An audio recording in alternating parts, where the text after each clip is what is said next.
The stone floor of the pack hall bit into Aurora's knees like frozen teeth, but she didn't dare shift her weight. Any movement, any sign of defiance, and the guards flanking her would force her face first into the ground again. The dried blood on her lip had cracked and reopened twice already tonight. Around her, the Wind Rider Pack's council sat in their carved wooden seats, their faces arranged in expressions of righteous disgust. She had healed half of them at some point, set Councilman Reeves's broken arm after a hunting accident, eased Elder Martha's arthritis through 3 harsh winters, delivered Councilwoman Petra's twins when the labor turned dangerous. Now they looked at her like she was something rotting they'd found in the forest. They know, Aurora thought, her wolf stirring weakly in her chest. They know I'm innocent. They have to know. But knowing and caring were different things, and the Windrider Pack had stopped caring about Aurora Valewood the moment she became inconvenient. The accused will state her name for the record, Alpha Hendricks intoned from his throne, his gray beard bristling with self-importance. Aurora lifted her chin, though the movement sent spots dancing across her vision. When had she last eaten a full meal? 3 days ago? 4? Aurora Valewood, pack healer for 7 years, falsely accused. A murmur rippled through the gathered crowd. Someone spat on the floor near her knee. You will speak only when questioned, Hendricks snapped, and you will not speak lies in this sacred hall. Lies. The word burned like acid in her throat. She had never lied, not once in all her years of service. She had given everything to this pack, her gifts, her time, her youth, her heart. And they had taken it all and demanded more. The great doors at the far end of the hall swung open, and Aurora's blood turned to ice. Nikolai Windrider strode in like he owned the room, which, as the Beta's son and the pack's golden warrior, he essentially did. His dark hair was swept back from his sharp-featured face, his broad shoulders encased in formal leathers, his ice-blue eyes fixed on Aurora with an expression of wounded betrayal so convincing that she might have believed it herself if she didn't know the truth. 6 months ago, those eyes had looked at her with passion, with promises, with the desperate hunger of the mate bond that had snapped into place between them on her 23rd birthday. And then he had shattered it all. I cannot look at her without feeling sick, Nikolai announced, his voice carrying to every corner of the hall. To think that I once... He broke off, shaking his head as if overcome with emotion. I should have known. When she reacted so violently to my rejection of her advances, I should have seen the darkness in her heart. Rejection of her advances. Aurora's hands curled into fists against her thighs. He had rejected the bond, yes, but not because she had advanced on him, because his father had political plans that didn't include a lowly pack healer as a daughter-in-law. Because Luna Sarah had caught his eye with her noble blood and ambitious smile. Because Aurora, despite the sacred mate bond the moon goddess herself had forged between them, simply wasn't enough. She was jealous, Nikolai continued, warming to his performance, consumed by it. When I chose Sarah, when I announced our intention to petition for a bond override, Aurora became unstable. She threatened us both. I threatened no one, Aurora wanted to scream. I wept. I begged. I asked you how you could reject what the goddess gave us, and you laughed and said some gifts weren't worth keeping. But the words wouldn't come. Her throat had closed around them. And her wolf. Her beautiful silver wolf who had once run through moonlit forests with such joy, was too weak, too starved, too beaten down to help her fight. And when Sarah became pregnant with my heir, Nikolai said, his voice dropping to a horrified whisper, Aurora saw her chance for revenge. Luna Sarah sat in the front row of observers, her delicate hand pressed to her flat stomach, her lovely face arranged in an expression of grief. She was a talented actress. Aurora had to give her that. 3 weeks ago, When Sarah had miscarried, she had screamed Aurora's name as the culprit before the blood had even finished staining the sheets. Never mind that Aurora had been locked in the healing hall at the time, treating a group of pups for fever. Never mind that Aurora hadn't been alone with Sarah in months. Never mind that the poison the pack's other healer had supposedly found in Sarah's system had never been properly identified or explained. Aurora was convenient. Aurora was already hated. Aurora was the perfect scapegoat. "The evidence is clear," Alpha Hendricks said, shuffling the papers before him as if he hadn't made his decision hours before this farce of a trial began. "Aurora Valewood did knowingly and maliciously poison Luna-designate Sarah with intent to murder the Beta's unborn heir. The Pack Council has considered appropriate punishment." Aurora's heart hammered against her ribs. Execution. They were going to execute her. They were going to. "Death seems too merciful," Councilwoman Petra said, her voice dripping with false sympathy. "The creature in her womb should not suffer for its mother's crimes." Aurora's hands flew to her stomach before she could stop them. The tiny flutter of life there, nearly 6 months along now, conceived in those last desperate nights before Nikolai had shattered their bond, was the only thing keeping her sane. The only thing keeping her alive. They knew. Of course they knew. A healer couldn't hide a pregnancy from other healers, and word traveled fast in a pack as insular as Windrider. "The child is likely Nikolai's," Elder Marcus observed, as if discussing livestock rather than an unborn pup. "From before the rejection, presumably. It would be wasteful to destroy potential Beta bloodline stock." Nikolai's jaw tightened almost imperceptibly. Aurora saw the flash of something dark in his eyes. Not grief for the pup he'd helped create, but calculation. She understood in that moment what he'd planned, what he'd always planned, and the realization nearly made her vomit on the stone floor. "He wants the pup. He wants to take my child and raise it with Sarah, to pretend it was never mine, to erase me entirely." "Then let nature take its course," Sarah said, speaking for the first time. Her voice was honey-sweet and poisoned underneath. "Reduce her food. Keep her weak. Her healing gifts are tied to her physical strength. Everyone knows this.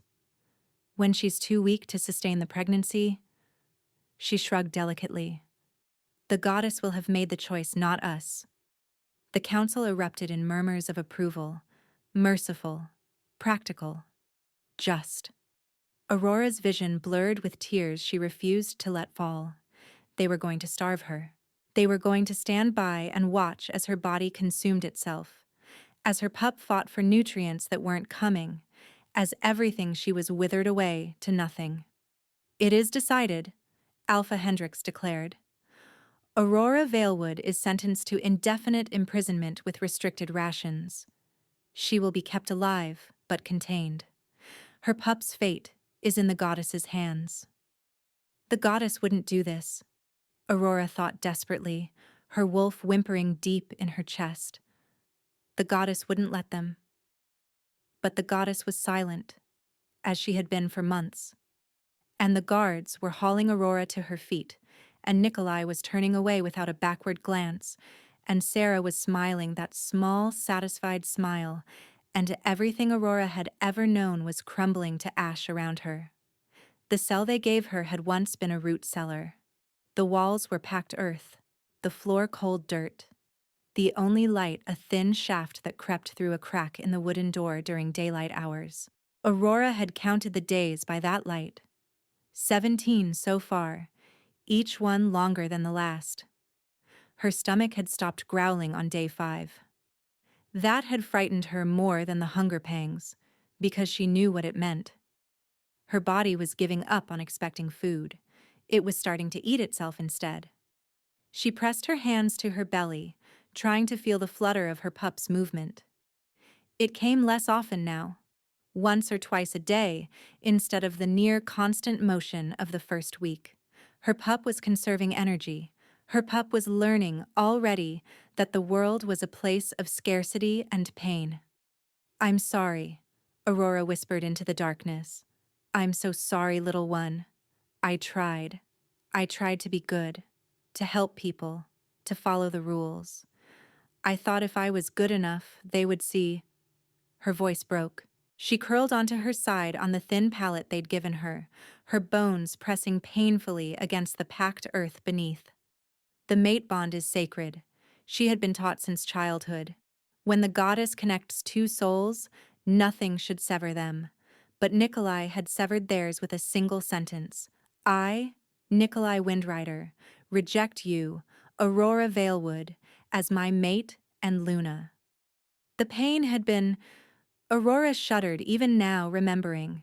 Like being torn in half, like having her heart ripped from her chest and crushed while she watched. She had collapsed on the floor of his quarters, screaming, and he had stepped over her body to leave for his dinner with Sarah's family. She had survived somehow. Her wolf had gone quiet, retreating deep inside her, wounded nearly to death, but clinging to life by the thinnest thread. Aurora had returned to her duties as pack healer, pretending she was whole when she was nothing but shattered glass held together by habit and obligation. And then Sarah had lost her pup, and Aurora had become the perfect target for everyone's grief. The door to her cell scraped open. Aurora flinched, curling tighter into herself, expecting the guard who sometimes came to kick at her pallet or call her names. The pack's cruelty had been creative these past weeks, but the figure that ducked through the low doorway wasn't a guard. Goddess above, breathed Elder Martha, the oldest member of the council. Her weathered face went pale as she took in Aurora's condition, the hollow cheeks, the visible ribs beneath her thin shift, the dry and cracking lips. Aurora, child, what have they done to you? Aurora couldn't speak. Her throat was too dry, and hope was a dangerous thing to feel. Martha crossed the small space and knelt beside the pallet, pressing a water skin to Aurora's lips. Drink. Slowly, that's it. The water was the sweetest thing Aurora had ever tasted. She forced herself to take small sips, knowing that too much too fast would make her sick. I voted against this, Martha said quietly, her gnarled hands gentle on Aurora's hair. I want you to know that. I remembered. The twins you delivered for my great-granddaughter, how you sat with her through 17 hours of labor, how you kept her alive when she started bleeding. I remembered all of it. But I was alone, child. One voice against many. Why? Aurora's voice came out as a croak. Why are you here? Martha's expression flickered with something that might have been shame. There's a territorial dispute at the eastern border. King Tobias Ashford himself has come to mediate. His kingdom has interests in the outcome. The whole pack is assembled in the outer clearing for the hearing. Aurora didn't understand. What did a border dispute have to do with her slow death in a root cellar? I'm old, Martha continued, pressing a small bundle into Aurora's hands. Bread, dried meat, a precious apple. I've lived long enough to see patterns repeat. And I've seen the way Nikolai looks at your belly when he thinks no one is watching. Aurora's blood turned to ice. He wants your pup alive, and you dead. The perfect solution. His bloodline continues. His inconvenient true mate disappears, and Sarah never has to know that her replacement children will be second in the succession after the pup she thinks she'll claim as her own. The cell seemed to spin around Aurora. She had suspected, but hearing it confirmed.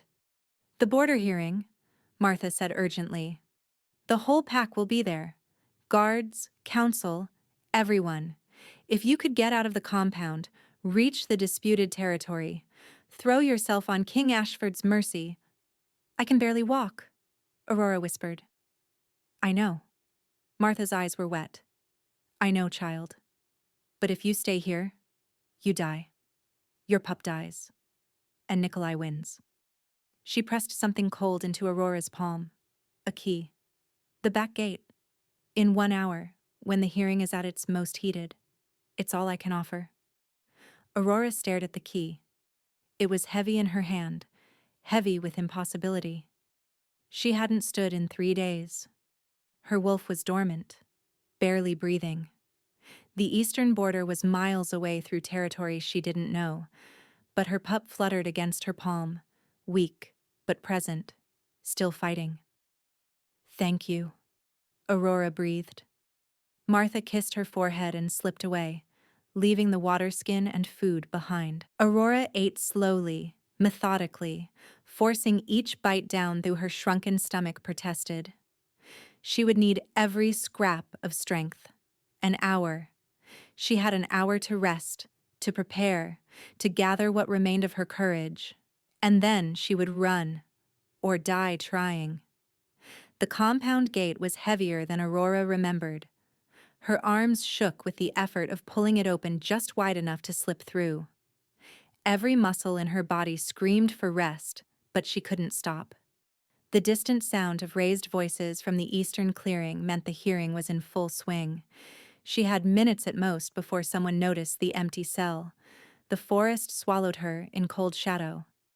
Aurora had grown up in these woods, had learned every healing herb and poisonous plant that grew beneath their ancient trees. But the forest felt alien now, hostile, watching, waiting for her to falter. Her bare feet stumbled over roots she should have seen. Her breath came in harsh gasps that echoed too loudly in the stillness. "East," she told herself. "Just keep moving east." She didn't know how long she walked. The sun crept across the sky, hidden by the canopy but marking time in the shifting patterns of light through the leaves. Her pup was quiet, too quiet, and Aurora pressed her hand to her belly with every few steps, desperate to feel that tiny flutter of life. "Please," she prayed to the goddess who had abandoned her. "Please, let my baby survive. I don't care what happens to me. Just let my pup live." The sound of voices made her freeze. She was close to the border now. She could smell the marker trees, the territorial scent lines that divided Windrider lands from the neutral zone. And somewhere ahead, the hearing was taking place. Aurora crept forward on silent feet, every healer's instinct screaming at her to turn back, to hide, to not draw attention to herself in her weakened state. But she needed to reach the king's people. She needed to find someone who might listen, who might grant her sanctuary. Her foot caught on a hidden root. Aurora crashed forward with a cry she couldn't suppress, her palms scraping open on rough bark, her vision graying at the edges. She lay where she fell, gasping, unable to summon the strength to rise. "Get up," she ordered herself. "Get up, get up. You have to." A shadow fell over her. "What in the name of the moon?" Aurora looked up, and up, into the face of a man who seemed to have been carved from the forest itself. He was enormous, taller than Nikolai, broader than any wolf she'd ever seen, with features that might have been handsome if they weren't arranged in an expression of absolute shock. His hair was dark as midnight, his jaw sharp enough to cut, and his eyes burned golden amber as they met hers. Something in Aurora's chest cracked open. A flood of heat poured through her, molten and consuming, and for one impossible moment her beaten, starving, half-dead wolf, surged to the surface with a howl of desperate recognition. "Mate!" her wolf screamed. "Mate!" The stranger inhaled sharply, his powerful frame going rigid, a low growl rumbling from somewhere deep in his chest. Aurora watched his pupils dilate, watched his hands curl into fists at his sides, watched raw, primal need transform his shocked expression into something hungry and ancient and claiming. "Who?" he breathed, and his voice was gravel and honey and command all at once. "Did this to you?" Aurora opened her mouth to answer, and the world went dark. Aurora woke to warmth. The sensation was so foreign, so utterly unexpected, that for a long moment she simply lay still, trying to understand what had changed. She was no longer on the cold forest floor. Soft fabric pressed against her cheek. Wool, she thought distantly, finely woven and scented with cedar. Her body rested on something that yielded beneath her weight, cradling her aching bones instead of grinding against them. A bed. She was in a bed. Memory crashed back in fragments. The root cellar, Martha's kindness, the desperate flight through the forest, and then mate. Aurora's eyes flew open. Canvas walls surrounded her, their pale surface glowing amber with firelight from somewhere beyond. Military tent, her healer's mind supplied automatically. Large, well-appointed, designed for someone important. Rugs covered the ground beneath the bed, muffling sound and holding warmth. A brazier crackled softly in the corner, filling the space with gentle heat. And there, sitting in a carved wooden chair beside her bed, was the man from the forest. He was watching her with those impossible golden eyes, his massive frame held unnaturally still, like a predator trying not to startle its prey.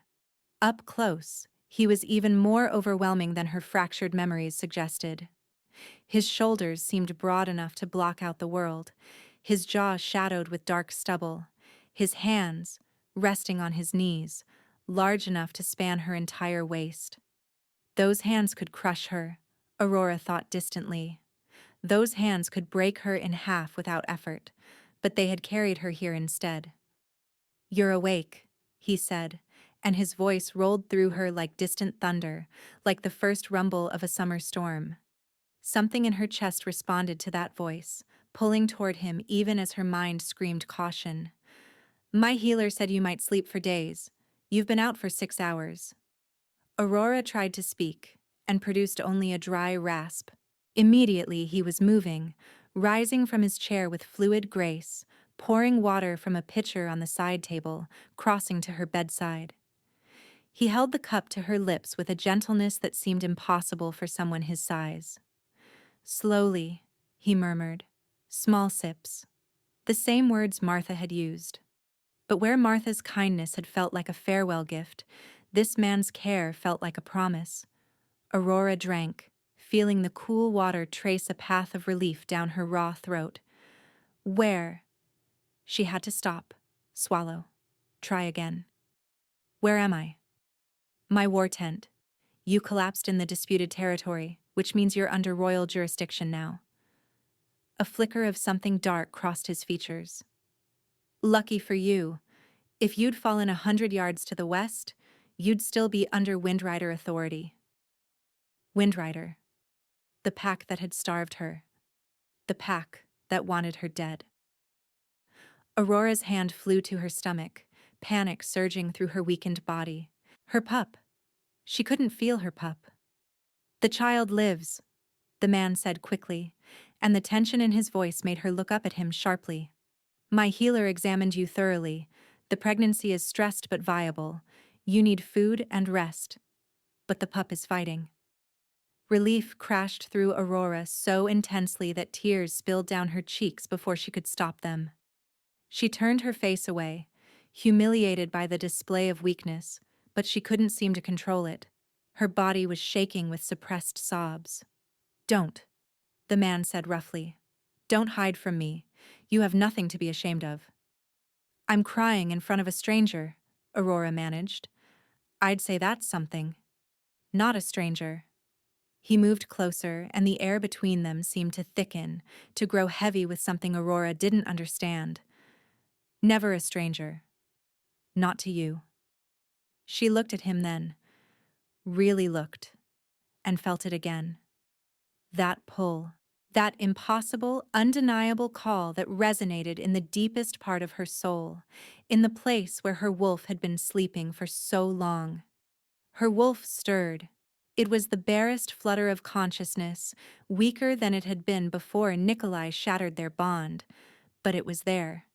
After months of silence, of feeling like half of herself had been carved away, Aurora's wolf was waking up, and it was straining toward this man with desperate, primal certainty.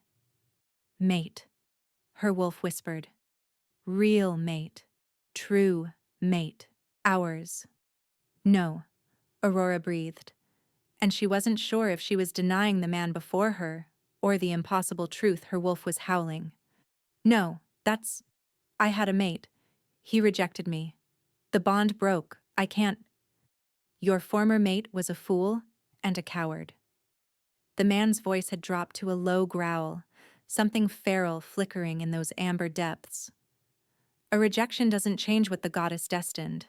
It just delays it, creates space for the true match to emerge. Aurora stared at him.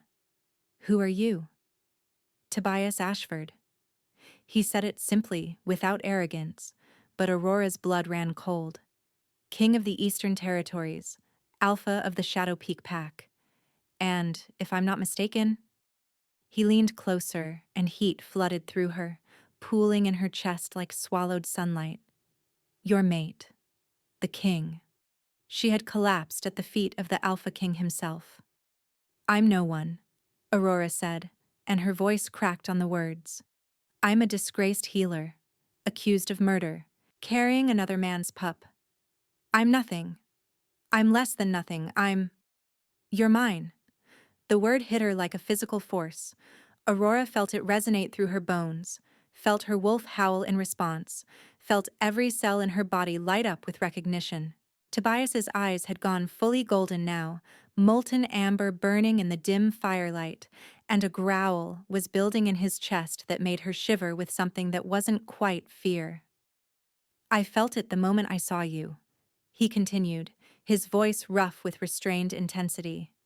You were lying in the dirt, half dead, and my wolf nearly tore out of my skin to reach you.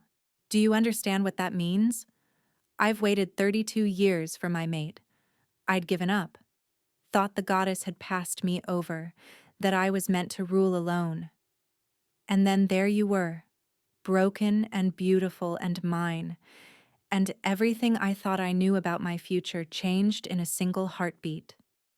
He paused, something vulnerable flickering across his features. I won't pretend I didn't hesitate.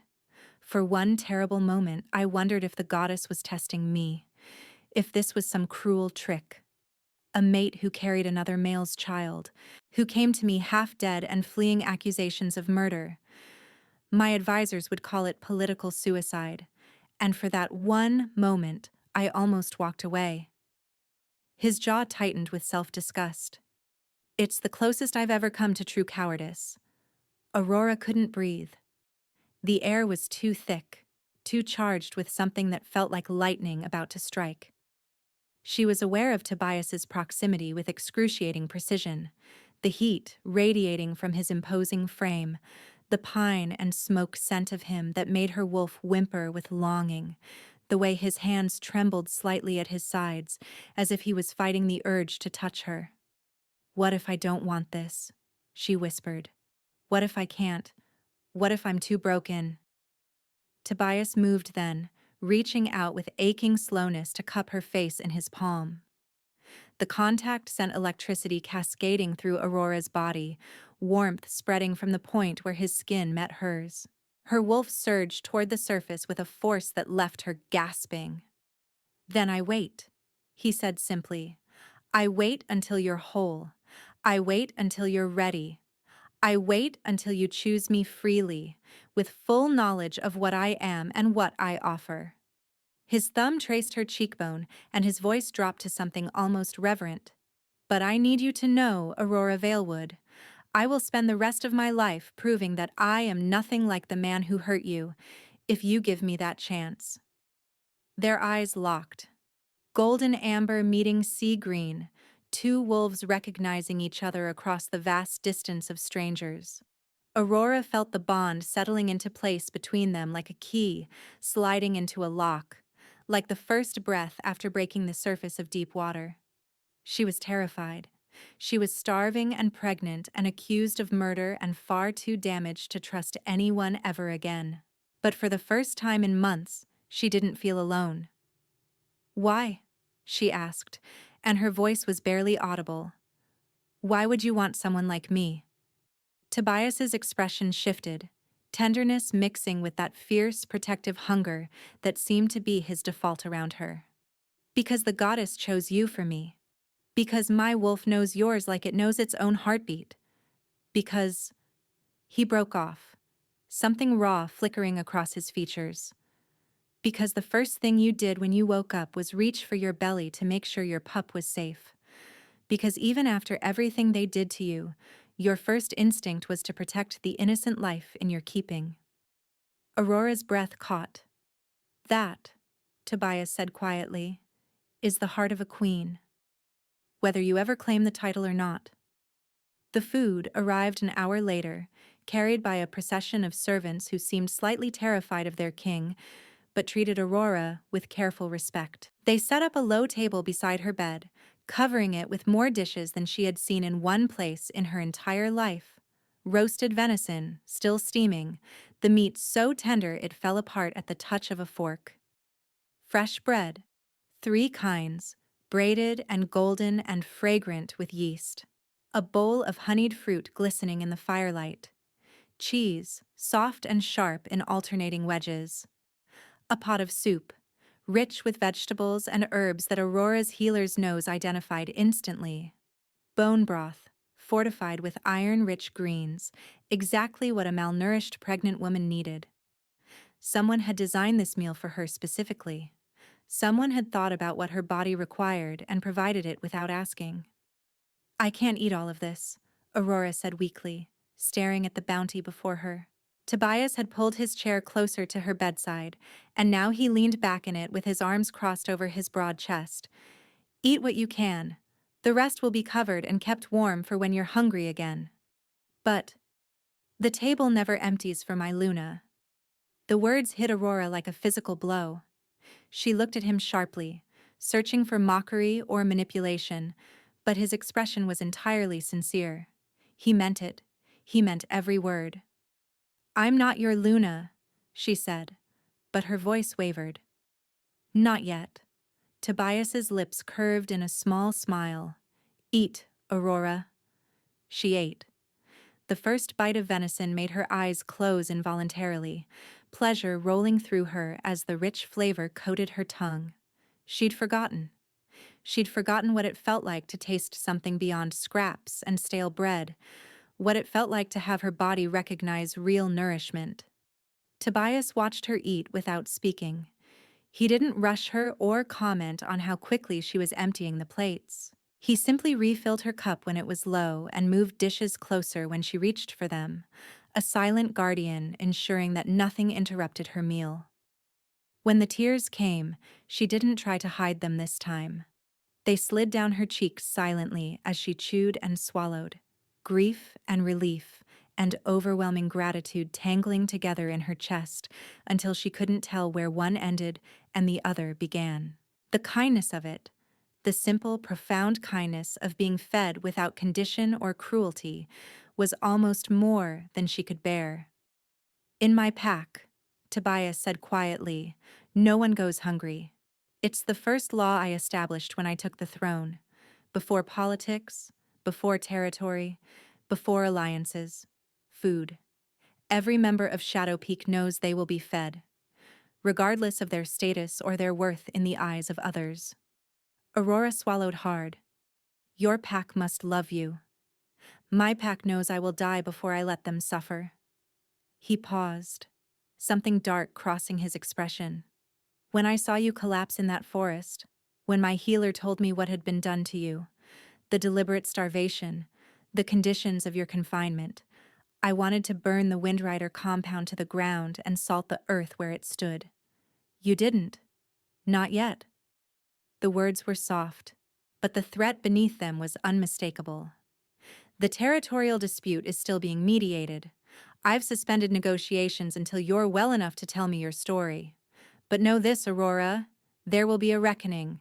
What they did to you, what they plan to do to your pup, those crimes will not go unanswered. Aurora's hands had stilled over her plate.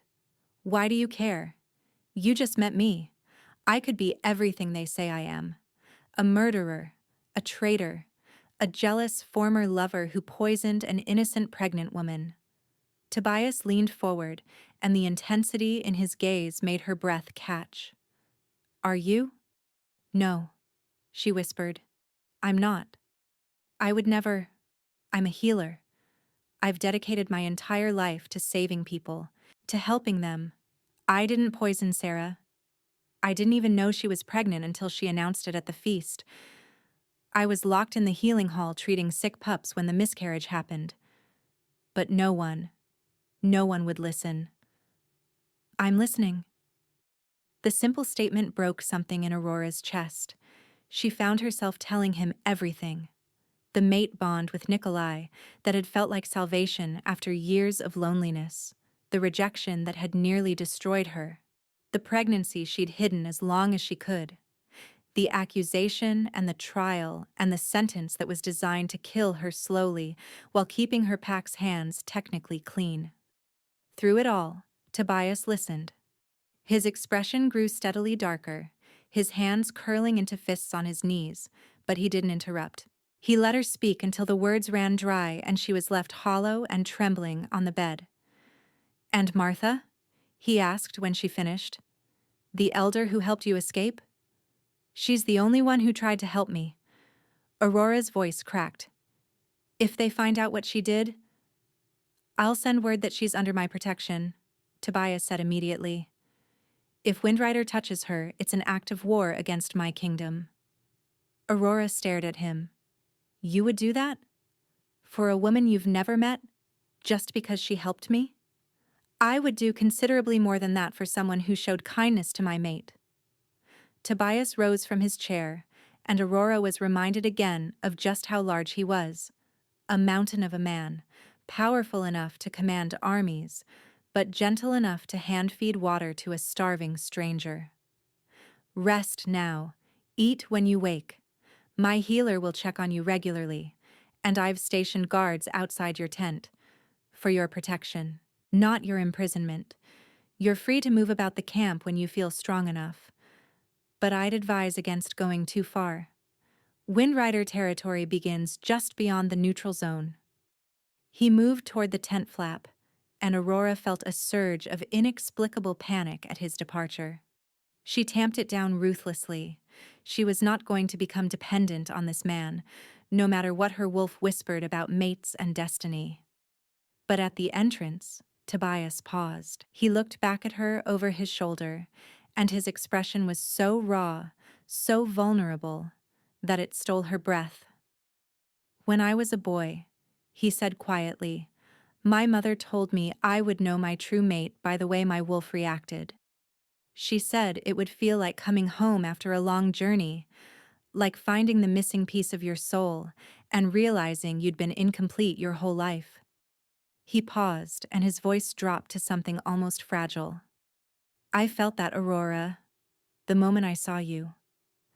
I know you're scared and hurt and carrying another man's pup, and I know you have every reason to distrust anyone who claims to care about you. But I need you to know, I've waited my whole life for you, and I'm not going anywhere." He slipped through the tent flap before she could respond, leaving Aurora alone with the remnants of her meal and the impossible, terrifying warmth blooming in her chest. 3 days passed. Aurora ate. She slept. She let Tobias's healer, a kind-faced woman named Elena, who clucked over her malnourishment and brewed strengthening teas without comment, examine her and her pup with gentle thoroughness. The baby was recovering well, Elena reported. Strong heartbeat, good movement. Aurora wept with relief and pretended she wasn't. Tobias visited twice daily, once in the morning and once in the evening. He never touched her without permission. He never pressured her to talk about the bond that hummed between them like a plucked harp string. He simply sat with her, asking about her life before Windrider, about her training as a healer, about the herbs she preferred, and the treatment she'd developed.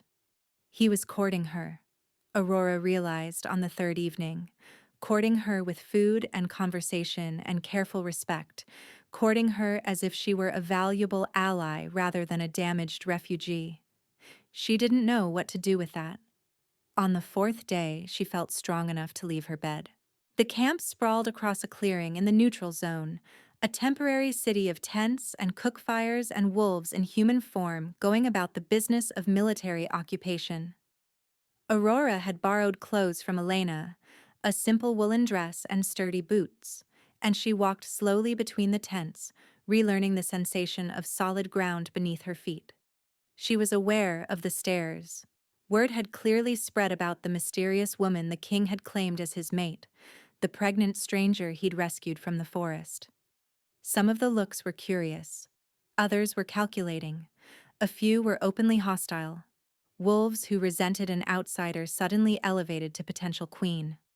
Aurora ignored them all. Her healer's eyes were cataloging the camp layout, noting the positioning of the medical tent, identifying the soldiers who were nursing minor injuries they hadn't bothered to report. Old habits died hard. She was examining a patch of wild comfrey growing near the edge of camp, useful for healing broken bones, if properly prepared, when a voice behind her made her freeze. Well, well, the pack's little murderer, enjoying royal hospitality. Aurora turned slowly. The woman who stood before her was beautiful in the way of predators, sleek and deadly and utterly without warmth. She wore the formal colors of the Wind Rider diplomatic party, and her smile was sharp enough to cut. "Councilwoman Petra," Aurora said, and her voice came out steadier than she felt. "I'm surprised the pack sent you as an emissary. Someone had to come retrieve our property." Petra's eyes swept over Aurora dismissively. "Though I see you've been spreading your legs for a new protector. How convenient that you collapsed right at the king's feet." "I was fleeing the sentence your council imposed on me." Aurora's hands curled into fists. "The sentence that was designed to kill my unborn pup. The pup you conceived by seducing the beta's son, mere weeks before his wedding to a woman of actual worth?" Petra laughed, high and cruel. "Please, we all know what you are, Aurora. A social climber who couldn't accept rejection gracefully. The king may be fooled by your pitiful act, but the rest of us see the truth." Aurora felt her wolf stirring, weak but angry. "The truth is that I was falsely accused, illegally sentenced, and nearly starved to death while carrying an innocent child. The truth is that your pack violated every law of human decency." "What's going on here?" The voice cut through the air like a blade, and both women turned to find Tobias striding toward them. His expression was thunderous, his gaze blazing with barely contained fury. "Your Majesty." Petra dropped into an elaborate curtsy, all trace of her cruelty vanishing beneath a mask of diplomatic sweetness. "I was simply welcoming our former pack member to your encampment, expressing my concern for her well-being during this difficult time." Tobias didn't even look at her. His attention was fixed on Aurora, cataloging the tension in her shoulders, the pallor of her cheeks. "Aurora, are you all right?" "I'm fine," Aurora said automatically, then hesitated. "I heard enough." Tobias turned to Petra, and the temperature in the clearing seemed to drop by several degrees. "You will not speak to Aurora again. You will not approach her. You will not so much as look in her direction without my explicit permission. Is that understood?" Petra's smile flickered. "Your Majesty, I'm not sure. Is that understood?" It wasn't a question. It was a command, issued by an alpha king who could crush the Windrider pack under his boot heel without breaking a sweat. Aurora watched Petra's face go pale, watched her bow her head in submission. "Yes, Your Majesty, of course." "Return to your delegation's quarters. I'll speak with Alpha Hendrix about your conduct personally." Petra retreated, but not before shooting Aurora a venomous glare that promised retribution. Aurora watched her go, her heart hammering against her ribs. "I'm sorry," she said when Petra was out of earshot. "I shouldn't have engaged with her. I should have just walked away." "No." Tobias moved closer, and Aurora was suddenly aware of how near he was, how the warmth of him seemed to wrap around her like a physical embrace. "You have nothing to apologize for. That woman insulted my mate in my own camp. The fault is hers, not yours. She called me a murderer. She called you a social climber who seduced the beta's son." Tobias's voice was hard, which is a creative interpretation of the mate bond the goddess herself forged between you and Nikolai. Aurora blinked. How do you know about? I've been investigating. His expression softened slightly. I told you there would be a reckoning, Aurora. Did you think I was speaking idly? She didn't know what to say. The idea of someone fighting for her, of someone caring enough to investigate, to gather evidence, to prepare a case on her behalf, was so foreign that she couldn't quite grasp it. Come, Tobias said, offering her his arm with old-fashioned courtesy. You've been on your feet too long. Let me escort you back to your tent. Aurora hesitated for only a moment before slipping her hand into the crook of his elbow. The contact sent warmth flooding through her, and she felt her wolf purr with contentment. Maybe, she thought as they walked through the camp, maybe this could be real. Maybe he really is different. The bond between them hummed with quiet promise, and for the first time since Nikolai's rejection, Aurora allowed herself to imagine a future that didn't end in darkness. That evening, Tobias came to her tent with news. Nikolai Windrider has requested diplomatic immunity to enter my camp, he said without preamble, and Aurora's blood turned to ice. He claims you stole pack secrets when you fled, and he's demanding your return to face justice. Aurora's hand flew to her belly, cradling the small swell where her pup was growing stronger by the day. No, no, you can't. Please. Aurora. Tobias crossed to her in 2 strides, taking her hands in his. His grip was warm and steady, anchoring her to the present. Listen to me. I am not handing you over to anyone. You are under my protection. You are my mate, even if we haven't formalized the bond. Nothing he says will change that. But if he has diplomatic immunity, then he can make his accusations publicly and you can answer them publicly. Tobias's eyes blazed. You told me you're innocent. Now is your chance to prove it. Aurora's breath caught. You'd let me face him? Speak in my own defense? I would insist on it. His thumbs traced circles on the backs of her hands. You are not the voiceless victim they tried to make you. You are a healer with 7 years of service. You are a woman who survived months of deliberate cruelty. And you are my mate, destined by the goddess herself. It's time Nikolai Windrider and his pack saw exactly who they threw away. Aurora looked into his warm amber gaze, this king who had fed her and protected her and fought for her honor before he even knew her story, and felt something shift in her chest. The last crumbling wall around her heart began to give way. What if I fail? She whispered. What if he's more convincing than I am? What if they believe him? Tobias leaned closer, his forehead nearly touching hers. Then I burn the Windrider compound to the ground anyway, and we figure out what comes next together. But you won't fail, Aurora. You have something Nikolai has never possessed and never will. What's that? The truth. His voice dropped to something intimate, something meant only for her. And me. You have me. Aurora's wolf surged toward him with desperate longing, and this time she didn't fight it. She rose onto her toes and pressed her lips to his. The kiss was soft at first, tentative, a question rather than a claim. But Tobias responded with a groan that seemed to come from somewhere primal, his hands sliding into her hair as he tilted her head back and deepened the contact. Aurora felt the mate bond flare between them, felt heat and want, and something that might have been love cascade through her veins. When they finally broke apart, they were both breathing hard. Tomorrow, Tobias said roughly. Tomorrow, Nikolai makes his accusations. Tomorrow, you answer them. And then we begin the rest of our lives. Aurora nodded, her lips still tingling from his kiss. Tomorrow, she would face her past.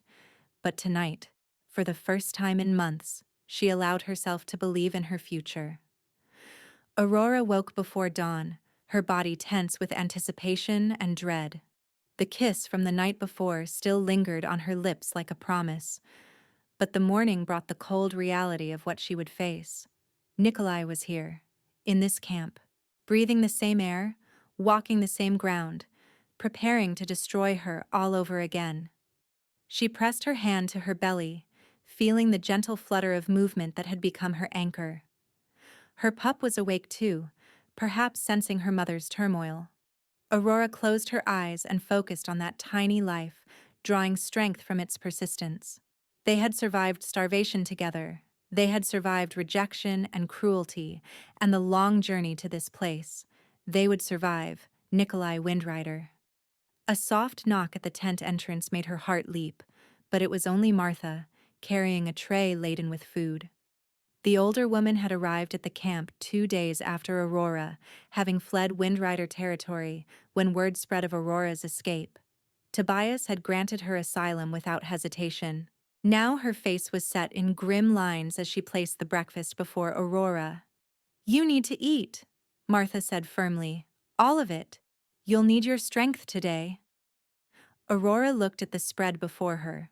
Warm porridge with honey, fresh bread with butter, sliced apples and cheese, a cup of rich milk. Her stomach twisted with nerves, but she forced herself to take a bite of bread. The taste was ash on her tongue. "I saw him," Martha said quietly, settling onto the edge of the cot. "Nikolai. He arrived at first light with 3 of his father's warriors." Aurora's hand trembled and she set down the bread. "What did he look like?" "Confident. Smug." Martha's voice dripped with contempt. "He walked into this camp like he already owned it, demanding an audience with the king. His Majesty refused to see him until the formal tribunal this afternoon."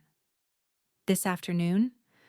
Aurora had hoped for more time, hours at least, to prepare herself, to steel her nerves. "The king wants this resolved quickly," he said. Martha hesitated, then continued. "He said he won't have that snake poisoning his court with lies for any longer than necessary." Aurora felt a flutter of warmth beneath the fear. Tobias believed her. Even now, even with Nikolai here making accusations, Tobias believed her. "There's something else," Martha said, her voice dropping even lower. "Something you should know before you face him." Aurora looked up, catching the troubled expression on the healer's face. "What is it?" "The accusations Nikolai is making, they're not just about the poisoning." Martha's hands twisted in her lap. "He's claiming you seduced him, that you deliberately conceived his child to trap him into acknowledging your bond. He's saying you threatened Luna Sarah when she discovered the affair, that the poisoning was meant for her all along, and the miscarriage was simply collateral damage." The words hit Aurora like physical blows. She pressed her hand harder against her belly, feeling her pup squirm as if in protest. "That's not... None of that is true. He came to me. He pursued me for months before I gave in. And I never even knew about his relationship with Sarah until... I know." Martha reached out and covered Aurora's hand with her own. "I know, child. But you need to understand what you're walking into. Nikolai has had months to craft his story, to make himself the victim. He's clever, and he's desperate, and desperate men are dangerous."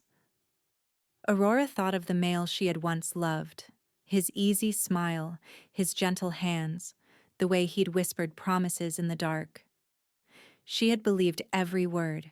She had given him everything, her body and her heart and her future, and he had thrown it all away the moment it became inconvenient. "Why is he really here?" Aurora asked, though she already suspected the answer. "He doesn't want me back. He never wanted me at all. So why go through all this trouble?" Martha's expression darkened. "Power. His father is aging and the succession isn't secure. Nikolai needs to prove himself, to show he can handle threats to the pack. Bringing you back in chains, executing you for treason, it would cement his position as the next alpha." "And my pup?" The silence that followed was answer enough. Aurora felt her wolf rise within her, not with fear this time, but with a mother's primal rage. They wanted her child dead. They had always wanted her child dead. The starvation, the cruelty, the calculated deprivation, it had never been punishment. It had been murder by inches. "I won't let them," Aurora said, and her voice sounded strange to her own ears, stronger, harder. "I won't let them touch my pup. You won't have to." Martha squeezed her hand. "The king has made his position clear. But you need to be smart about this, Aurora. You need to think like a queen, not a victim. Nikolai expects you to cower and weep and beg for mercy. Don't give him what he expects." Aurora nodded slowly, understanding beginning to dawn. She had spent so long being small, making herself invisible, trying not to attract attention or anger. But that Aurora, the broken, starving shadow of a woman, was gone. The Aurora who sat here now, with a king's protection and a pup in her belly, and a mate bond thrumming with potential, was someone else entirely. "Help me dress," Aurora said, pushing aside the breakfast tray and rising to her feet. "If I'm going to face my past, I want to look like I've already won." Martha smiled, the first real smile Aurora had seen from her since news of Nikolai's arrival. "Now that sounds like a Luna." The morning passed in a blur of preparation. Martha helped Aurora into a gown of deep blue velvet that had appeared in her tent sometime during the night. Another gift from Tobias, though he hadn't signed the accompanying note. The fabric was soft against her skin, and the cut was elegant without being ostentatious. It emphasized the gentle swell of her belly rather than hiding it, a deliberate choice that Aurora appreciated. She would not be ashamed of her child. She would never be ashamed again. A young woman arrived to arrange Aurora's hair, weaving it into an intricate style that left her neck bare. Aurora caught Martha's knowing look and felt heat rise to her cheeks. The exposed neck was a message, a declaration of availability for marking. Whether Tobias had requested it or whether the servants had assumed, Aurora couldn't say. But she didn't ask them to change it. When she finally emerged from her tent, the sun was high overhead and the camp was buzzing with activity. Word of the tribunal had spread, and it seemed every soldier and servant in Tobias's army had found a reason to be near the main pavilion. Aurora felt their eyes on her as she walked, felt the weight of their curiosity and judgment. But she also felt something else: admiration, respect. These people had seen her at her lowest, had witnessed her collapse and her recovery. They knew what the Windrider pack had done to her, and they were watching to see what she would do next. Aurora lifted her chin and walked taller. The tribunal was being held in the largest tent in the camp, a massive structure of canvas and wood that served as Tobias's throne room when he was in the field. Aurora had never been inside, and she paused at the entrance to take in the scene before her. The space was arranged like a court of law, with rows of benches for witnesses and observers, a raised platform at the far end where Tobias sat on a simple wooden throne. His crown was on his head today, a circlet of hammered gold that caught the light filtering through the canvas. His expression was carved from stone, giving nothing away. To his left stood his advisors, their expressions carefully neutral. To his right stood his personal guard, 6 towering warriors in full armor. And in the center of the room, standing before the throne with an arrogance that made Aurora's blood boil, was Nikolai. He had changed since she'd last seen him. His dark hair was longer, swept back from a face that seemed harder, colder than she remembered. He wore the formal attire of the Windrider pack, leather and fur and silver accents, and he stood with the easy confidence of a man who believed himself untouchable. When Aurora entered, his head turned. Their eyes met across the crowded room, and she felt something twist in her gut. Not longing, not anymore. Just the echo of a wound that had never properly healed. Nikolai smiled. It was the same smile he'd worn when he'd told her he loved her, when he'd whispered promises of forever against her skin. the same smile he'd worn when he'd stood before the Pack Council and called her a murderer. Aurora. His voice carried across the room, warm and intimate, and designed to suggest a connection that no longer existed. You're looking well. Better than I expected, given the circumstances. Aurora felt Tobias's gaze on her, felt the mate bond pulse with something that might have been jealousy or protectiveness, or both. She drew strength from it as she walked down the center aisle, her head high, her steps steady. I have been well cared for, she replied, and her voice didn't waver. The king's hospitality has been generous. Something flickered in Nikolai's eyes. Surprise, perhaps, or annoyance. He had expected her to be frightened, to stumble over her words, to make his job easier. Aurora felt a savage satisfaction in disappointing him. Let us begin. Tobias's voice cut through the murmuring of the crowd, commanding instant silence. Nikolai Windrider, you have requested this tribunal to present accusations against Aurora Valewood, formerly of your pack. You have been granted diplomatic immunity to speak freely, but be warned, my patience is not infinite, and my tolerance for falsehood is non-existent. Choose your words carefully. Nikolai inclined his head in what might have been respect, though Aurora doubted he felt any. Your Majesty, I thank you for the opportunity to address this matter. I come not as an enemy, but as a concerned party seeking justice for my pack. Then speak your piece. Nikolai turned to face the assembled crowd, playing to his audience with practiced ease. 6 months ago, Aurora Valewood was accused of poisoning my pack's Luna, causing the death of an unborn heir. The evidence was compelling. She had access to the Luna's quarters, she had knowledge of poisons through her healing work, and she had motive. He paused, letting the words sink in, before continuing. You see, Aurora and I were involved. A youthful indiscretion, a moment of weakness on my part. When I attempted to end the relationship, she became unstable, jealous. She threatened to expose our affair unless I acknowledged her as my true mate, which I could not do without destroying the alliance my family had built with the Luna's bloodline. Aurora listened to the lies spill from his lips like honey, each word a knife in her back. She wanted to scream, to interrupt, to tell the truth. But Martha's words echoed in her mind. Think like a queen, not a victim. So she stood silent, her face a mask, and let him dig his own grave.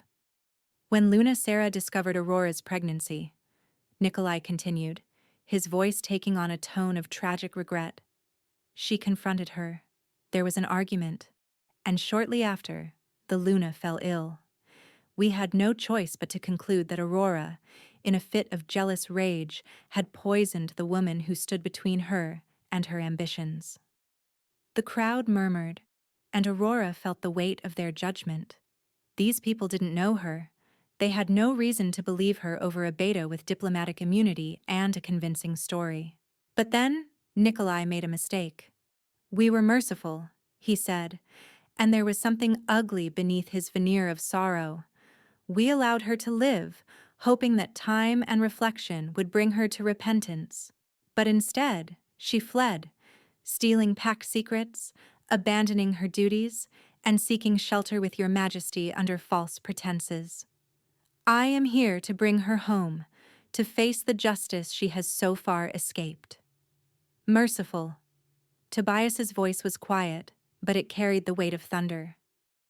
You call what was done to her merciful? Nikolai blinked, apparently unprepared for the ice in the king's tone. Your Majesty? Tobias rose from his throne, and the room seemed to shrink around him. He descended the steps slowly, each footfall deliberate, until he stood before Nikolai with barely a handspan between them.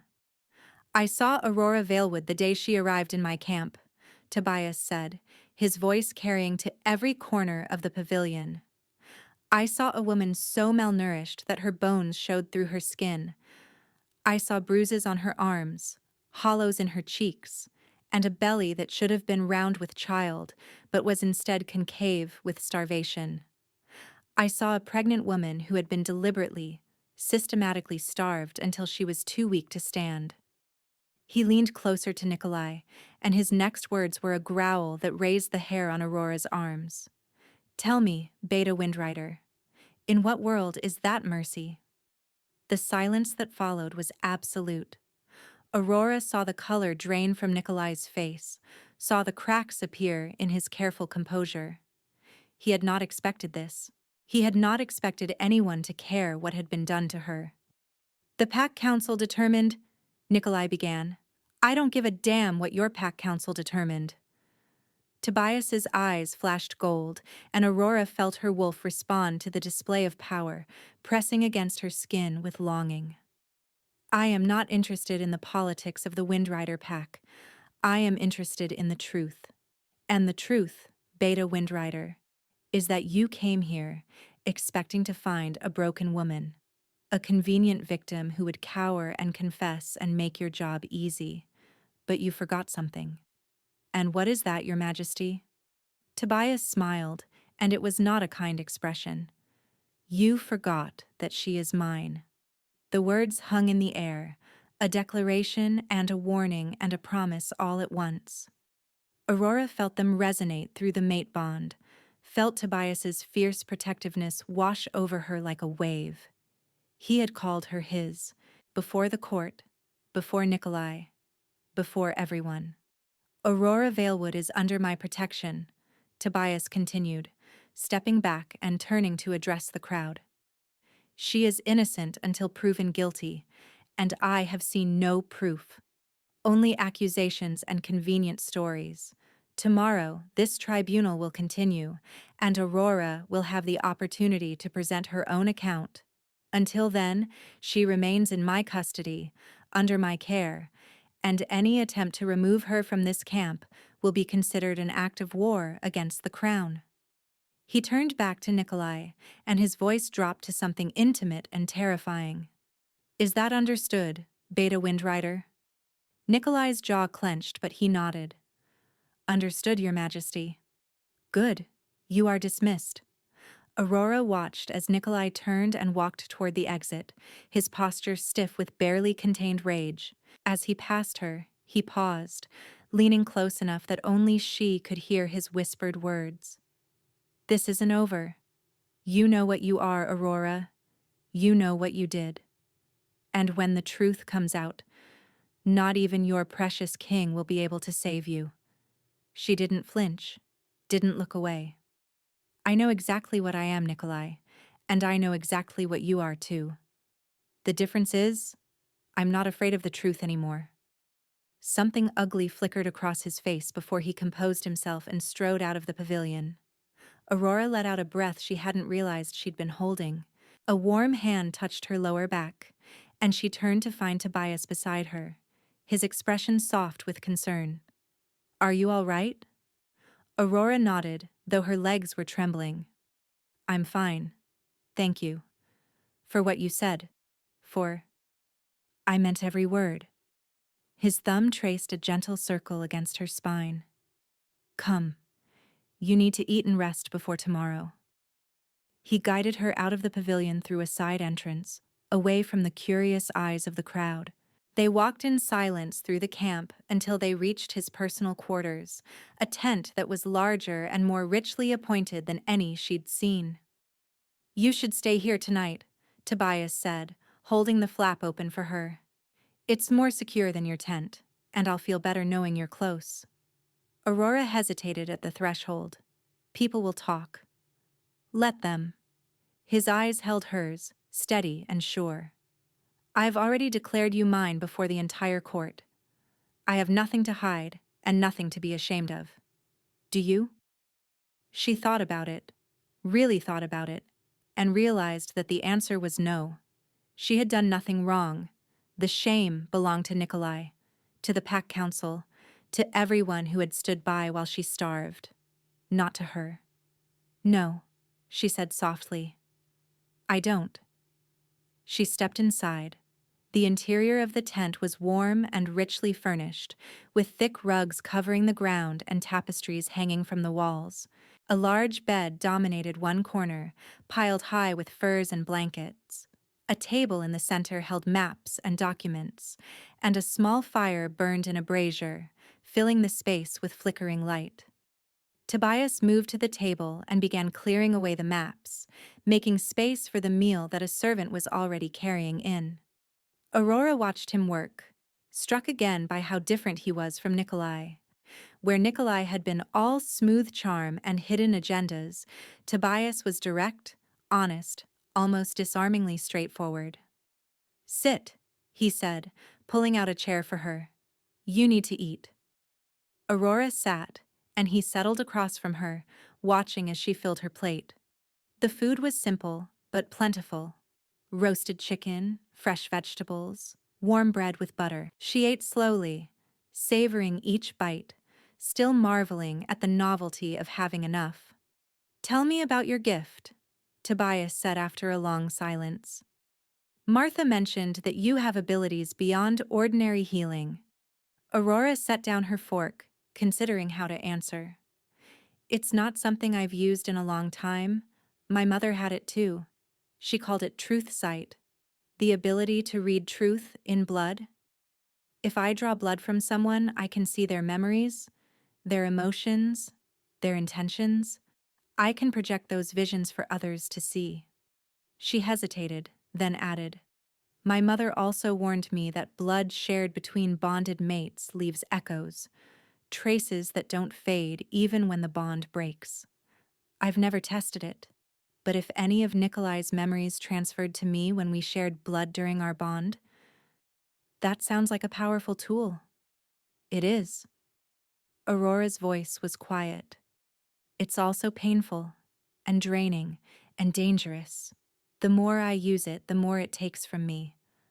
My mother—" She broke off, old grief rising in her throat. "You don't have to tell me." "No, I want to." She met his eyes, drawing strength from the warmth she found there.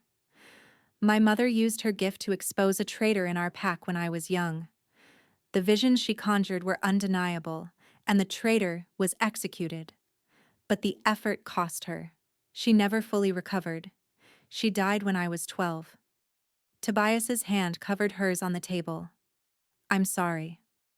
I swore after that I would never use my gift unless there was no other choice. It's too dangerous, too costly." Aurora took a deep breath. "But tomorrow, I might not have a choice. If Nikolai's lies are convincing enough, if the tribunal believes him over me, they won't. You can't know that." Her voice cracked slightly. "You've seen how persuasive he is. He has years of experience manipulating people, twisting words, making himself look innocent. I have nothing but my word and a gift that might kill me if I use it." Tobias rose from his chair and moved around the table to kneel beside her. He took both her hands in his golden eyes burning with intensity. "Listen to me, Aurora. You have more than your word. You have the truth, and the truth has a power of its own. You have witnesses, Martha, who saw what they did to you. You have evidence, the state you were in when you arrived here. And you have me. I will not let that male take you. I will not let him hurt you ever again. Do you understand?" Aurora felt tears prick at her eyes, but she blinked them back. "Why do you care so much? You barely know me." "I know enough." His voice softened. "I know that you survived things that would have broken anyone else. I know that you protected your pup with everything you had, even when you had nothing left. I know that you are brave and strong and kind, and that you deserve far more than what life has given you." He lifted one hand to cup her cheek. "And I know that you are my mate. My wolf recognized you the moment I saw you, and nothing will change that. Not Nikolai. Not his accusations. Not anything." Aurora leaned into his touch, letting herself feel the comfort he offered. The mate bond hummed between them, warm and steady, and she felt her fear begin to recede. "I don't deserve you," she whispered. You deserve everything, he replied, and I intend to spend the rest of my life proving it. He leaned forward and pressed his lips to her forehead, a gentle benediction. Then he rose and moved to the bed, pulling back the furs. Sleep, he said. I'll keep watch. Tomorrow we face him together. Aurora wanted to argue, wanted to tell him that he needed rest too. But exhaustion was pulling at her, and the bed looked so soft, so safe. She allowed herself to be guided under the covers, and Tobias tucked the furs around her with surprising tenderness. Tobias? She said softly as he moved toward a chair by the fire. Yes? Thank you. For everything. He smiled, and it transformed his stern features into something almost boyish. Thank me after tomorrow, when this is all over. Thank me when I've given you the life you deserve. Aurora closed her eyes, her hand resting on her belly where her pup slumbered peacefully. Tomorrow would bring challenges, dangers, perhaps even pain. But for now, in this moment, she was warm and fed and protected by a male who looked at her like she was precious. For now, that was enough. The morning dawned cold and gray, clouds hanging low over the castle like a shroud. Aurora woke to find Tobias still in the chair by the fire, his watchful gaze alert despite the dark circles beneath his eyes. He had kept his word. He had watched over her through the entire night. You didn't sleep, she said, pushing herself up against the pillows. I'll sleep when this is over. He rose and stretched, his tall frame unfolding with leonine grace. Martha brought breakfast an hour ago. Eat. You'll need your strength. Aurora found that her appetite had fled, replaced by a churning anxiety that made her stomach clench. But she forced herself to eat, knowing he was right. The tribunal would be exhausting, emotionally and physically, and she needed every advantage she could gather. She was halfway through a piece of honeyed bread when the knock came at the door. Martha entered, her face grave, carrying a bundle of deep blue fabric. The Alpha King had this made for you, the old healer said, laying the bundle on the bed. He thought you might want to face the tribunal looking like a queen rather than a refugee. Aurora unfolded the fabric and gasped. It was a gown of midnight blue velvet, embroidered with silver thread in patterns that suggested both healing herbs and wolf tracks. The neckline was modest but elegant, and the cut would accommodate her growing belly without making her look diminished. It was beautiful and thoughtful, and so unexpected that tears pricked at her eyes. He's a good male, Martha said quietly. Better than you know yet. Better than he knows himself. Aurora dressed with Martha's help, the old woman's fingers deft despite their age. When she looked in the mirror, she hardly recognized herself. The hollows in her cheeks had begun to fill out, and the dark circles under her eyes had faded. She still looked thin, still looked fragile, but there was something else there too. A quiet strength that the Windrider pack had tried to starve out of her and failed. You're ready, Martha said. Aurora wasn't sure that was true, but she was as ready as she would ever be. The great hall was packed when Aurora arrived. Nobles and warriors crowded onto benches along the walls, their whispers dying to silence as she entered on Tobias's arm. She felt their stares like physical weights, felt the judgment in some gazes and the curiosity in others. But she kept her chin high and her steps steady, drawing strength from the mate bond that pulsed warm and reassuring between her and the male at her side. The throne had been replaced with a tribunal table where 3 figures sat in judgment, Tobias at the center, flanked by his most trusted advisors. Aurora was led to a chair facing the table, positioned so that everyone in the hall could see her. She sat, her hands folded over her belly, and waited. She didn't have to wait long. The doors at the far end of the hall burst open, and Nikolai Windrider strode in like he owned the castle. He was dressed in his finest clothes, his dark hair swept back from his angular face, his smile sharp as broken glass. Behind him came a small retinue of Windrider wolves, their expressions carefully neutral.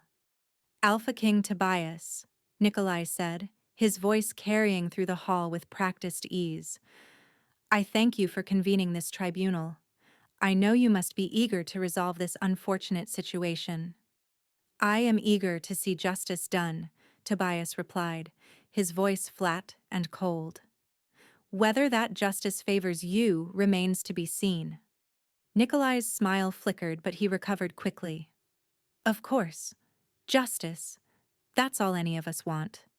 He turned, his gaze finding Aurora, and something dark and possessive flickered in his eyes. Hello, Aurora. You're looking well. Better than you did when you fled our pack like a thief in the night.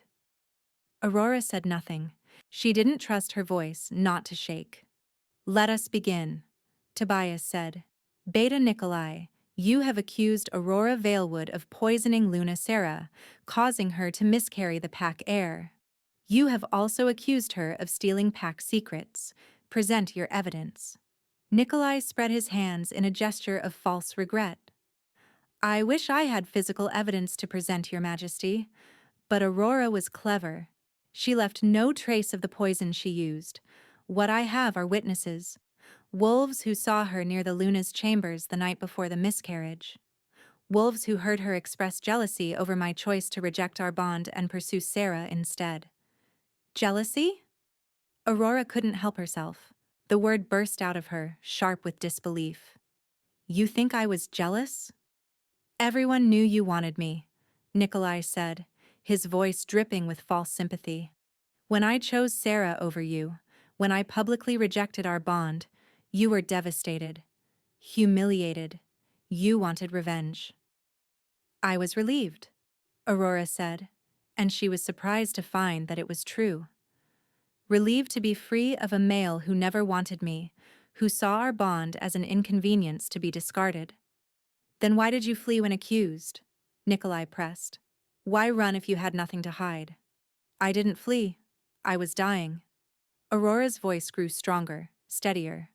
Your pack was starving me, reducing my food until I was too weak to stand, too weak to protect my pup. I collapsed in front of the Alpha King because you were killing me slowly, and everyone in the Windrider pack knew it and did nothing. Murmurs rippled through the hall. Nikolai's expression tightened. A tragic situation, he said smoothly, but not evidence of your innocence. The pack believed you guilty. They wanted you punished. They wanted a scapegoat. Aurora rose from her chair, her legs trembling but her voice clear. They wanted someone to blame for Luna Sarah's miscarriage because they couldn't face the truth. She turned to face the tribunal, to face the watching crowd. I didn't poison Sarah.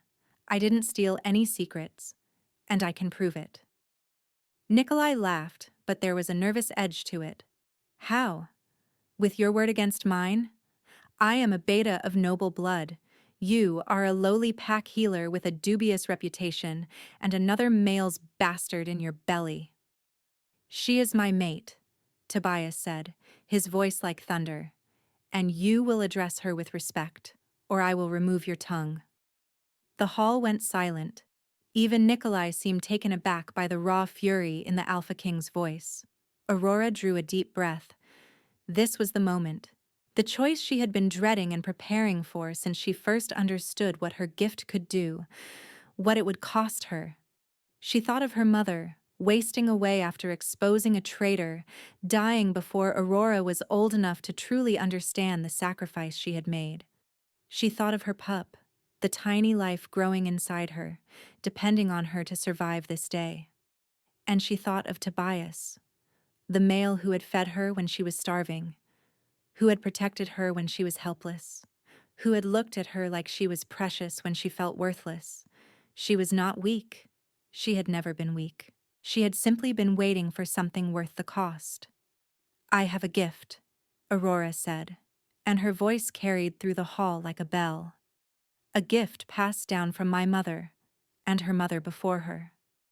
The ability to read truth in blood, to see memories, emotions, intentions, to project those visions for others to witness. She looked directly at Nikolai, and she saw the first flicker of fear in his dark eyes. If I draw blood from the one who truly poisoned Luna Sarah, everyone in this hall will see the truth. That's absurd, Nikolai said quickly. Blood magic is forbidden, dangerous. You could show us anything, any vision you wanted us to see. Truth sight cannot be faked, Martha's voice rang out from the crowd. I know this gift. I knew Aurora's mother.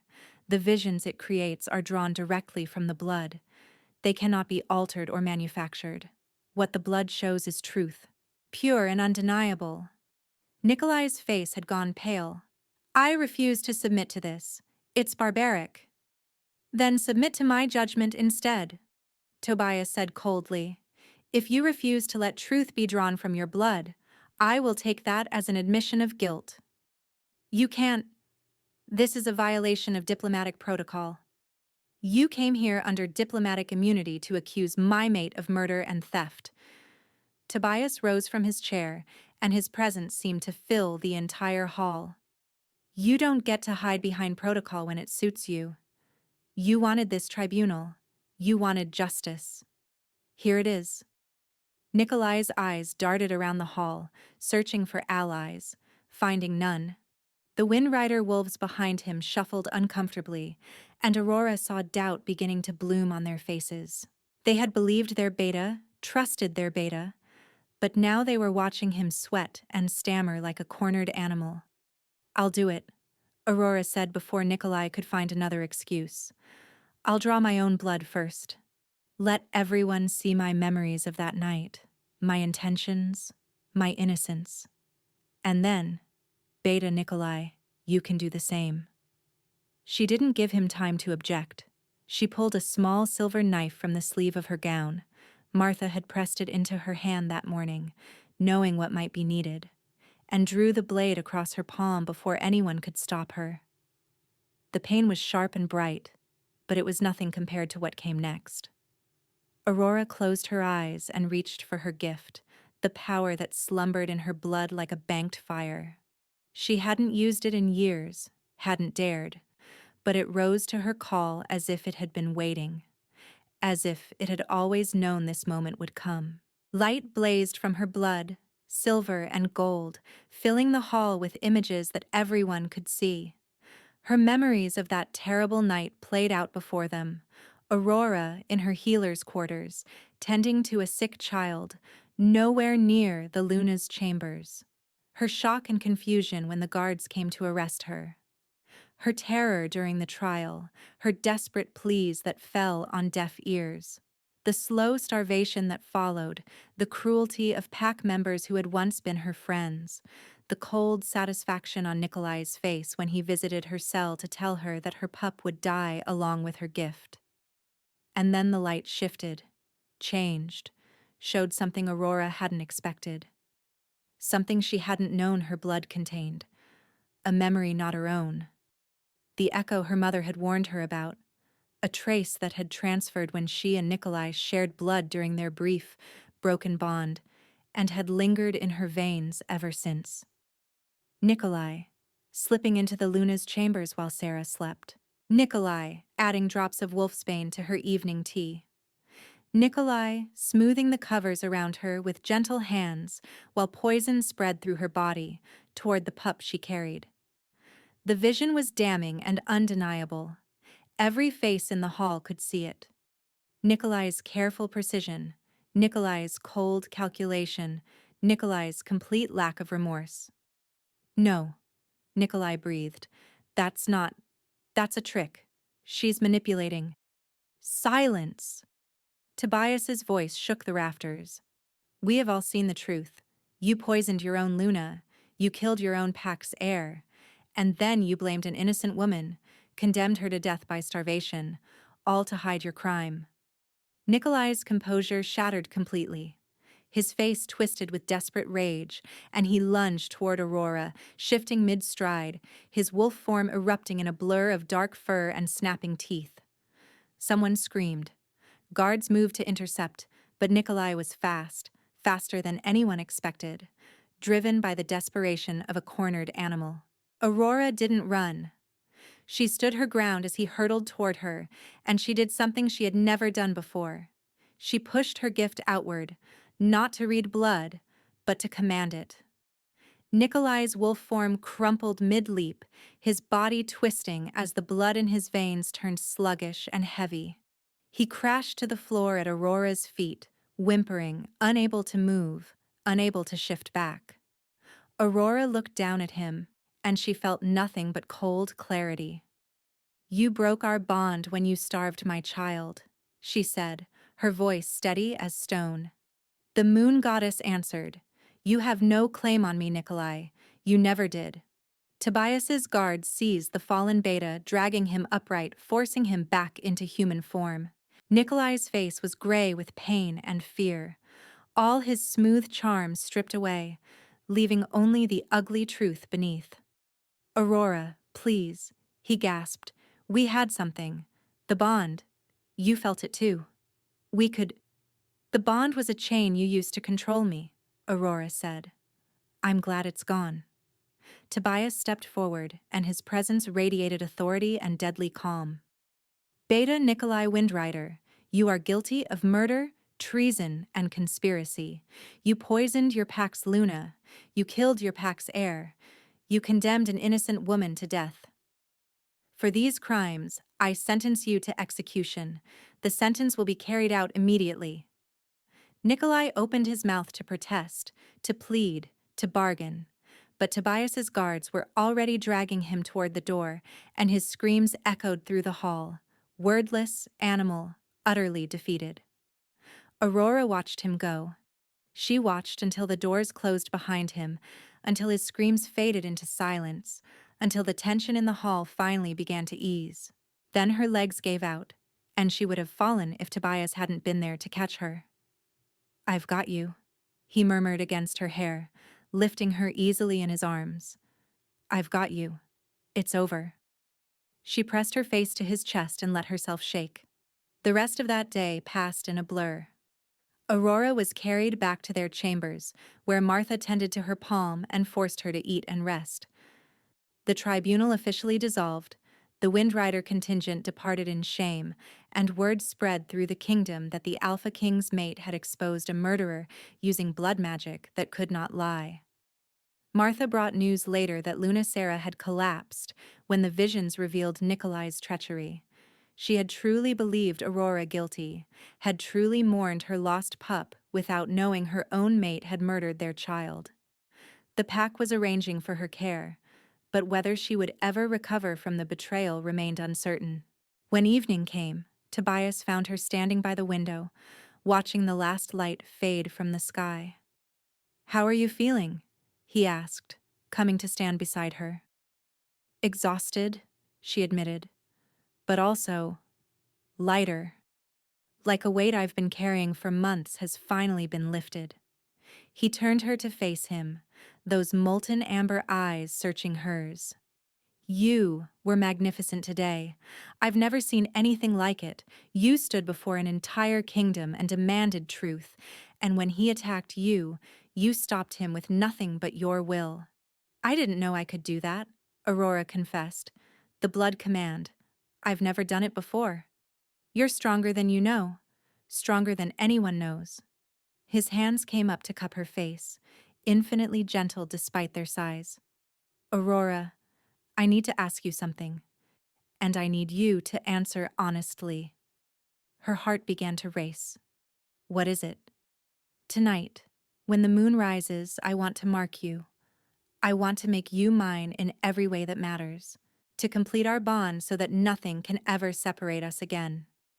His voice was rough with emotion, with barely restrained need. "But I won't do it unless you want it too. Unless you're ready. I know you've been through hell. I know you have every reason to be afraid of bonds and males who claim to want you. So I'm asking, do you want this? Do you want me?" Aurora looked up at him. This male who had saved her, protected her, believed in her when she couldn't believe in herself. This male who had fed her when she was starving and declared her pup his own when he had no obligation to do either. This male whose presence made her feel safe and warm and whole for the first time in her life. Yes, she whispered. I want this. I want you. I've wanted you since the moment our eyes met in that tent, when my wolf woke up after months of silence and howled your name. Something fierce and triumphant blazed in his golden eyes. He lowered his head and kissed her, and it was nothing like the gentle press of lips to forehead he had given her before. This kiss was consuming, claiming, a declaration of intent that left her breathless and trembling. When he finally pulled back, they were both panting. Bed, he growled. Now! He carried her there, laying her down on the furs with reverent care despite the hunger burning in his eyes. His hands shook as he removed her gown, revealing her body inch by inch, worshipping each newly exposed patch of skin with his lips. When he came to her swollen belly, he pressed a tender kiss there, and Aurora felt tears slip down her cheeks. This pup is mine, he said against her skin, not by blood, but by choice, by love. I will raise her as my daughter, protect her as my heir, and the moon goddess herself couldn't stop me. Her? Aurora asked, her voice breaking. I can feel her through the bond. A daughter. Strong and fierce like her mother. He looked up at Aurora, his eyes soft. Is that all right? Yes, Aurora breathed. Yes, that's perfect. He rose over her then, his body covering hers, his weight a comfort rather than a threat. She could feel the heat of him, the barely contained power, and she wasn't afraid. She had never felt less afraid in her life. This will hurt, he warned, his lips brushing the junction of her neck and shoulder, the marking bite. But only for a moment, and then, I know, she said. I'm ready. His teeth sank into her flesh, and the pain was bright and sharp and immediate. But almost before she could register it, something else flooded through her. Heat and light and overwhelming sensation, the mate bond snapping fully into place like a door flying open. She could feel him now, feel everything he felt, his fierce joy, his protective rage, his bone-deep relief that she was finally, truly his. And beneath it all, love. A love so vast and encompassing that it made her gasp, that filled every hollow place inside her, that warmed the parts of her soul she had thought frozen forever. He released her neck, lapping at the wound until it closed, and looked down at her with molten eyes. Your turn, he said, tilting his head to bare his throat. Mark me, Aurora. Make me yours. She didn't hesitate. She rose up and sank her teeth into the same spot on his neck, and she felt the bond complete itself, felt their souls weave together into something unbreakable, something eternal. His blood was hot on her tongue, and through it she could taste his essence, his power, his absolute certainty that she was his, and he was hers, and nothing would ever change that. Mine, she breathed against his skin. Yours, he answered, pulling her close. Mate, they said together. And from deep within her belly, Aurora felt her daughter kick, a tiny, joyful response to the bond settling around them all, binding them together as a family. They held each other for a long time after that, wrapped in furs and warmth and the newly settled bond. Aurora pressed her face to Tobias's chest and listened to his heartbeat, steady and strong, and felt peace wash over her like a tide. What happens now? She asked softly. Now you heal. You rest. You eat until that hollow look finally leaves your eyes forever. He stroked her hair, his touch impossibly gentle. And in a few days, when you're ready, we announce our mating to the kingdom. You'll be crowned Luna Queen. Our daughter will be recognized as princess and heir. And the Windrider pack? They've sent word already. Elder Hendrix has taken over as interim alpha, and he's offering tribute and formal apology for their treatment of you. They didn't know about Nikolai's treachery, but they knew they were starving a pregnant healer, and they did nothing. They'll have to earn your forgiveness. Aurora considered this. Part of her wanted to reject any apology, to condemn the entire pack for standing by while she suffered. But a larger part of her was simply tired of carrying anger. They can earn it, she said finally. I won't make it easy, but I won't close the door entirely. That's more than they deserve. Tobias pressed a kiss to her forehead. You're a better person than I am. I would have burned them to the ground. No, you wouldn't. Aurora smiled against his chest. You're not the monster you pretend to be, Tobias Ashford. I've seen your heart. It's the gentlest thing I've ever known. He made a sound that was half laugh, half protest. Don't let anyone else hear you say that. I have a reputation to maintain. Your secret is safe with me. They drifted into sleep, tangled together, the bond humming between them, warm and settled and complete. The coronation took place 3 weeks later, when Aurora had finally gained back enough weight that she no longer looked like a strong wind might break her. The ceremony was grand and glittering, the great hall filled with nobles from a dozen packs, all eager to see the new Luna Queen. Aurora stood beside Tobias as the crown was placed on her head, a delicate circlet of silver and moonstone that caught the light with every movement. Her gown was white and gold, her belly proudly displayed rather than hidden. Her daughter would be born in 2 months, and she wanted everyone to know it. All hail Luna Queen Aurora, the officiant proclaimed. Long may she reign beside our Alpha King. The hall erupted in cheers. Aurora looked out at the sea of faces and felt something she had never expected to feel again: hope. Later, at the feast that followed, Tobias made a point of personally loading Aurora's plate with delicacies until it was overflowing. The table never empties for my Luna, he said, echoing the words he had spoken that first night in the war tent. Aurora felt tears prick at her eyes. I remember. I'll say it every day for the rest of our lives if I need to. He took her hand, pressing a kiss to her knuckles. You will never go hungry again, Aurora. You will never feel unwanted or worthless or alone. I swear it on the moon and the stars and every breath in my body. She believed him. For the first time in her life, she believed without reservation that someone meant exactly what they said. Around them, the feast continued. Laughter and music and the warmth of a kingdom celebrating its new queen. Martha was there, beaming with pride, taking credit for everything. The Windrider contingent sat in a corner, looking properly chastened, their tribute offerings piled high at the foot of the throne. And in Aurora's belly, her daughter kicked and rolled, as if she too knew that everything had changed, that she would be born into a world of safety and love and endless abundance. When the feast finally ended and Aurora and Tobias retired to their chambers, she stood again by the window, looking out at the moon.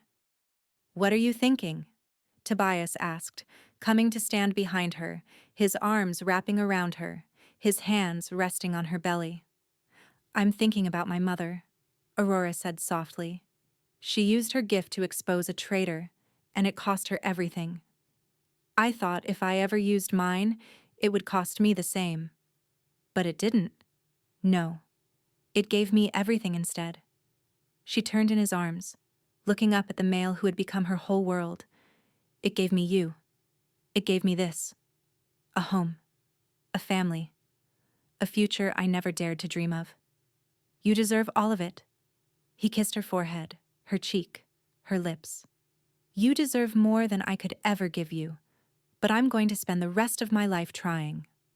Aurora smiled, and for the first time in longer than she could remember, the smile reached all the way to her soul.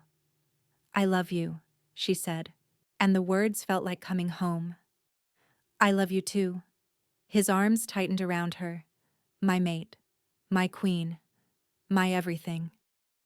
Outside, the moon shone silver and bright over a kingdom at peace, and in the Alpha King's chambers, a starving healer who had become a queen slept safe in the arms of her mate, dreaming of the daughter who would be born into love and the future that stretched before them, bright and boundless as the sky.